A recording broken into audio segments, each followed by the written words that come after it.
Hola ladies and gentlemen, j'espère que vous allez bien. Je vais pas vous mentir, de mon côté, je suis vénère. Je pense que là, il y a acharnement, ça commence à me tendre. Le podcast qui sort aujourd'hui devait sortir donc dimanche dernier, comme tous les dimanches. Il se trouve que oui, j'ai fait de la merde et je ne suis pas douée avec la technologie, donc j'ai perdu mon podcast. Après des heures de montage, j'ai tout perdu, donc je n'ai pas pu le poster dans les temps. Me voici aujourd'hui plus motivée que jamais pour rattraper mon retard. Je commence à tout mettre en place. Je prends mon cher micro, qu'est-ce que je fais? J'installe mon téléphone, il se casse la gueule. Le truc qui relie mon micro à mon téléphone s'éclate au sol. J'ai cassé mon micro. Bon, c'est pas grave, je vais pas me laisser arrêter par un micro. Je commence à avoir ras le cul, mon podcast qui va sortir. Donc on va commencer dès aujourd'hui sur la thématique dont je voulais vous parler. C'est les 10 choses qui ont changé ma vie. Hola, bienvenue dans Je suis potentiel, ton podcast de développement personnel. Je m'appelle Morgane, alias coach optimiste sur Instagram. Je suis coach de vie. Toutes les semaines, je viens te parler de relationnel et de relations avec soi-même, d'hygiène de vie, de carrière et de spiritualité. Je te partage des clés d'épanouissement personnel, mon cheminement et l'évolution de mes réflexions liées à la connaissance de soi. Je crois que nous pouvons tous potentiellement être pleinement épanouis dans nos vies. Le tout est de libérer notre plein potentiel. Bonne écoute! Un number one, je dirais clairement, c'est le fait de voir la vie comme un jeu. En fait, je passe mon temps à me dire, ok, là, ça me dit bien. Vas-y, j'essaye. Ça marche pas. Bon, ok, je réessaye peut-être. Ou peut-être que c'est pas le bon chemin. Bon, je vais tenter un autre truc du coup. Bon, peut-être autre chose. Et en fait, je me dis juste, je sais pas, la vie, c'est un peu un jeu. Il y a des niveaux. J'essaye de passer les niveaux. Des fois, je me foire. Des fois, j'en ai marre de passer les niveaux et de me foirer. Je fais un petit break, je me plains un coup, puis après je suis là à fond la patate et j'essaie de passer d'autres niveaux et tout, je suis fière de moi, tac, tac, tac. Enfin, j'ai vraiment un peu enlevé ce côté sérieux à la vie. Alors on est d'accord, il faut quand même prendre la vie un minimum sérieusement, parce que si on prend pas notre vie sérieusement, qu'est-ce qu'on prend sérieusement? Mais peut-être dédramatiser, prendre un peu de distance avec notre vie. D'ailleurs, ça me fait rebondir, on va dire sur le point 2, le fait que quand j'ai compris que j'étais pas le nombril du monde. En général, on est persuadé que tout le monde a les yeux rivés sur nous, que tout le monde va se rappeler de ce qu'on a fait, de ce qu'on a dit, bra bra bra bra. Et en fait, quand tu comprends que les gens n'en ont rien à foutre de ta gueule, putain, ça change la vie. Parce que nous, on voit toute la vie à travers notre prisme, à travers nous. On se rend compte de tout ce qu'on fait. On a toute notre attention posée sur nous. Et on est persuadé que les gens font pareil. Sauf que les gens sont occupés à avoir leur attention sur eux. Genre ta vie, ils vont, même s'ils s'y intéressent 2 secondes, même sur les réseaux sociaux ou en réel, parce que ça se passe devant leurs yeux, je sais pas, tu fais un croche-patte à un serveur, le serveur s'étale par terre avec toutes les assiettes et tout. Donc la personne va porter son attention sur ce qui se passe, l'événement qui se passe dans son environnement, là tout de suite maintenant. Mais tu vas pas marquer sa vie, elle va vite t'oublier la personne. Donc vraiment, comprendre que moi, l'attention que je me porte, c'est pas l'attention qu'on me porte. Donc au final, c'est toujours entre moi et moi. Et puis après, il y a des spectateurs, il y a des gens qui profitent du spectacle, mais bon, ils sont que de passage. En troisième, je dirais vraiment que c'est le fait d'avoir appris à passer des moments de qualité seule. Moi, ce qui m'a vraiment aidée, c'est les voyages pour ça. Donc, je me suis retrouvée vraiment seule. J'ai appris du coup à apprendre à passer du temps seule avec moi. Avant, c'était vraiment, j'allais me doucher. J'étais en lendemain de soirée, du coup, j'étais chez moi toute seule. Ou j'allais sur mon tel, donc j'étais toute seule.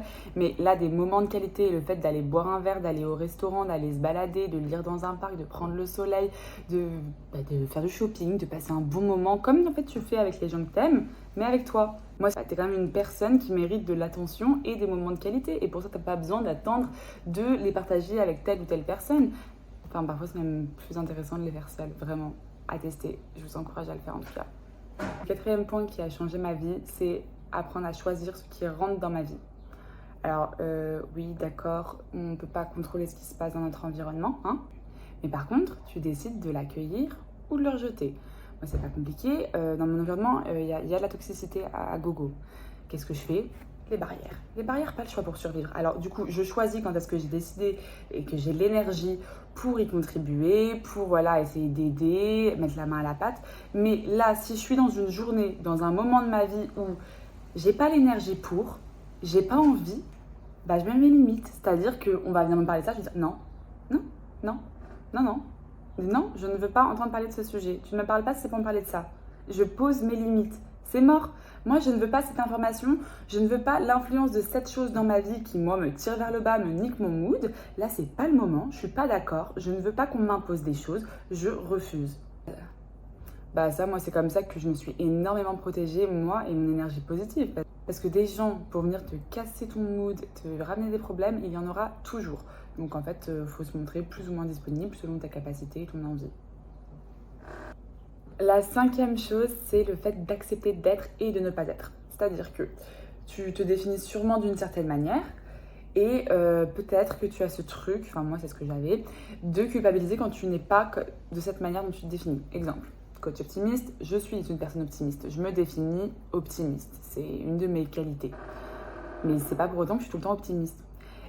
Et en fait, le fait d'arrêter de me jeter la pierre quand j'avais des comportements qui n'étaient pas optimistes, qui étaient totalement pessimistes, bah ça m'a fait un bien fou. C'est pas parce que je suis optimiste que je n'ai pas le droit d'être pessimiste. Ça veut dire que peut-être que majoritairement, globalement, mon tempérament tend beaucoup plus vers de l'optimisme, mais il y a encore plein de choses qui peuvent influer là-dessus et je ne suis pas linéaire. Genre, je fluctue. Alors, si tu as toujours été considéré, que tu es considéré, que tu te considères comme la gentille personne, ce n'est pas parce que aujourd'hui tu n'es pas gentil que tu dois te jeter la pierre. C'est pas parce que globalement tu es sympa que tu dois tout le temps être sympa. Tu as le droit d'avoir tes états d'esprit, tes moods. On arrête tout le temps d'être ultra exigeant, de se juger, enfin ok, moi je suis pour s'observer, donner le meilleur de soi, etc. C'est vraiment mon énergie, pour ceux qui me suivent sur les réseaux, ils le savent. Mais de la tolérance aussi, putain, on est des humains, hein.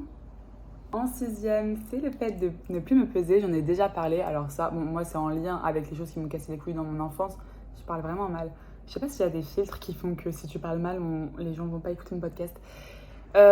Donc, ne plus se peser. Moi c'est en lien avec ce qu'on m'a mis dans ma tête étant petite. Voilà, toutes ces injonctions sur le poids. Si tu es plus lourde que si, c'est que t'es grosse, si t'es grosse, t'es moche. Comme j'ai déconstruit tout ça, pour moi se peser, ça ne fait plus du tout sens. Comme j'y vois plus d'intérêt de me peser, j'ai arrêté de le faire. Parce que moi, pour me sentir bien dans mon corps, ce que je fais le plus, c'est le sport. Le sport, ça crée du muscle. Le muscle, c'est plus lourd que le gras. Si j'essaye de regarder un peu les effets sur mon corps entre muscles et gras en me fiant à des chiffres, à une machine électronique. Alors que mon corps, c'est pas de l'électronique, putain, c'est un truc qui fluctue de jour en jour, selon si je suis plus ou moins ballonnée, selon si j'ai mes règles, selon si j'ai fait du sport récemment, selon si j'ai mangé, moins mangé, ni un gluten. Bref, je préfère regarder la silhouette, ciao la balance. Ça m'a fait kiffer dans ma vie, donc ceux qui, comme moi, en ont marre de ces histoires de chiffres sur la balance, je vous encourage à jeter la balance. La 7e chose qui a changé ma vie, c'est d'arrêter de me demander est-ce que je suis assez pour et me demander si cette chose ou cette personne est assez pour moi. En gros, typiquement le date.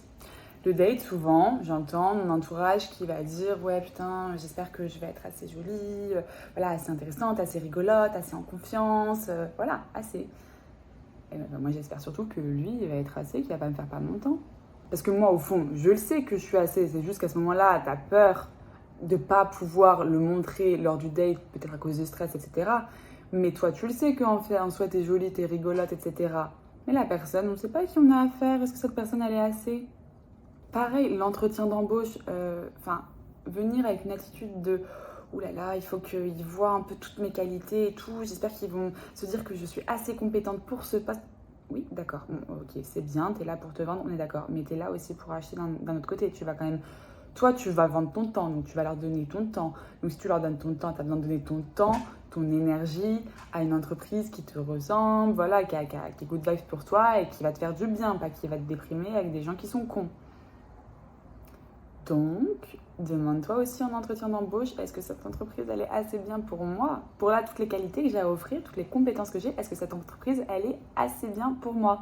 Voilà, donc le fait de changer de rôle, plus me demander si c'est moi qui suis assez bien, mais demander si en face, c'est assez bien, ça a changé ma vie. En 8e, il y a aussi le fait de penser long terme. Ciao, le court terme. Exemple. Je mange de la merde pendant une semaine. Mais genre vraiment, alcool, malbouffe, pas de sport, enfin vraiment bordel. Comparé à mes habitudes à moi, hein. Du coup, je compare toujours à ma norme à moi. Au lieu de culpabiliser, on va quand même voir ça dans sa globalité. Dans un an, du coup, c'est 4 semaines par mois, 48. Ça fait 48 semaines par an. Donc, une semaine où je fais nimp sur 48, ça aide à voir la chose avec un peu plus de hauteur. En gros, c'est rien. On s'en fout. Cette semaine, on s'en fout. Et à l'inverse, Par exemple, tu vas dire oh là là, il faut absolument que je bosse sur ce projet, tout ça, ça m'intéresse vraiment, j'aimerais dédier plus de temps à, je sais pas, ma passion pour l'astrologie. Mais voilà, je suis prise dans ma vie, donc du coup, j'en fais pas ma priorité, du coup, j'avance pas dans ce sens-là. Sauf que tu vois sûrement la chose comme une montagne, parce que peut-être que ta formation d'astrologie, elle fait 25 heures. Sauf que 25 heures, c'est quoi? 25 heures, c'est si tu fais 1 heure par semaine, c'est 25 semaines. 25 semaines, tout à l'heure, là, on vient de dire que un an, c'était 48 semaines. Donc, c'est même pas sur 6 mois dédié 1 heure par semaine. Donc, vraiment, juste voir les choses sous une autre échelle et beaucoup plus à long terme qu'à court terme, c'est un truc qui m'a beaucoup aidé à passer à l'action, déculpabiliser. Et donc, du coup, si ça peut vous aider à faire de même, je te laisse tester. Le deuxième point qui m'a énormément aidé, c'est ce qu'on a appelé avec mon amie Romy le mode tortue. Donc le mode tortue, c'est le fait d'avoir en fait sa maison sur son dos. Donc que tu sois digital nomade comme moi ou pas, on s'en fiche. C'est en fait ton bien-être intérieur. C'est ce cocon que tu te crées, tes repères qui font que peu importe où tu es, tu te sentiras bien. Donc moi, ça va être ma morning routine. Genre en ce moment, c'est douche froide. C'est écrire mes objectifs dans mon carnet et ce pourquoi j'ai de la gratitude. C'est également faire mon sport et c'est toujours manger quelque chose qui me plaît. Donc tout coup, mais c'est des trucs que moi je fais, des sortes de rituels qui font que si je fais ça, peu importe où je suis, dans quel environnement, c'est comme si j'avais mes repères et du coup, je me sens pas déboussolée, je me sens pas sortie de ce mode de vie que j'ai durement construit, qui est important pour moi et ma stabilité. Et ça me permet une grande mobilité parce que je ne me sens pas totalement dépaysée quand je pars. En bref, mon monde ne s'écroule pas quand je change d'environnement parce que j'ai mes fondations, c'est ma personne, c'est comment je fonctionne. Je priorise mon sommeil, je priorise ma bouffe, je fais mon sport, j'ai mon petit carnet. Bam, tu vois, c'est ces petits trucs-là qui, moi, hop, c'est ma carapace de tortue, je me sens bien, je suis à la maison. Et en 10e, la 10e chose qui a changé ma vie, c'est d'avoir priorisé la recherche de ma mission de vie, la recherche de cette chose pour laquelle je vais me lever le matin et je vais kiffer me lever parce que Dieu sait comme j'aime dormir. Alors si je trouve pas un truc qui met la carotte, moi j'y reste au lit. Et ça a été de la sortie de zone de confort, énormément d'informations sur internet, suivre sur les réseaux sociaux des gens qui m'inspirent, me poser des questions et faire des fiches d'exercice, introspection x1000, lire des livres. Voilà, ça a été un gros travail sur moi que je suis tellement heureuse d'avoir fait aussi jeune parce que c'est une question que souvent on met un peu de temps à se poser, genre qui je suis, qu'est-ce que je veux. Ça, c'est des basiques, mais qu'on ne se pose que très peu. Souvent, on est un peu en pilote automatique. Bon, voilà, j'ai toujours été ce type de personne, j'ai fait ce type d'études, donc du coup, je vais faire ce type de travail. Et comme je suis en couple avec ce type de personne et que j'ai ce type d'amis, je vais fonctionner comme ça. Et ça se trouve, toi, ta vie à toi, ton idéal à toi, c'est totalement autre chose. Et si tu ne te poses pas la question et que tu n'essayes pas pour t'assurer que c'est quelque chose qui te convient, tu ne sauras jamais. Donc vraiment, moi, c'est le fait de m'être posée sur ma personne, genre en termes de mode de vie. Et du coup, dans mon mode de vie, bien sûr, il y a mon travail qui prend une place énorme et d'avoir du coup trouvé le travail dans lequel je suis pleinement épanouie et stimulée. Là, c'est masterclass. Et voilà, ce podcast est terminé. J'espère qu'il t'aura plu. Je te laisse me faire un petit retour par commentaire, ça fait toujours plaisir. Ou laisser un petit like. Et surtout, n'oublie pas de t'abonner pour avoir les prochains. Ciao!